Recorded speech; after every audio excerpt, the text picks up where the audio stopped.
نظر بد کے اثر کو زائل کرنے کے لیے وظیفہ، نظر بد کے لیے ایک زبردست وظیفہ، قرآن کی مدد سے نظر بد کا علاج۔ تو اس ٹاپک پہ آج ہم بات کرنے لگے ہیں۔ نظر بد جو ہے یہ بہت بہت خطرناک چیز ہے، اور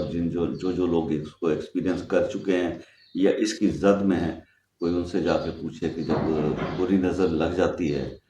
تو انسان کا بچتا کچھ بھی نہیں ہے۔ مطلب ایک بہت ہی زبردست انداز میں ترقی کرنے والا انسان، جس کا بزنس بھی بہت آؤٹ کلاس جا رہا ہے، جس کا گھر بھی ترقی کی طرف جا رہا ہے، بچے بھی ترقی، اولاد بھی ترقی کر رہی ہے،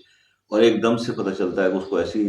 کسی کی نظر بد لگی ہے کہ وہ بالکل ریورس گیئر میں چلا گیا، اس کی ہر چیز جو ہے وہ ڈکلائن کی طرف جا رہی ہے، اس کا بزنس جو ہے وہ بھی تباہ ہو رہا ہے، اس کے بچے جو ہیں وہ بھی بے راہ روی کا شکار ہو رہے ہیں، اور اس کا گھر سارا بے چینی سے بھر گیا ہے۔ تو نظر بد ایک لمحے کے اندر آپ کے پکچر کو، آپ کے سین کو جو ہے وہ سینیریو کو چینج کر دیتی ہے۔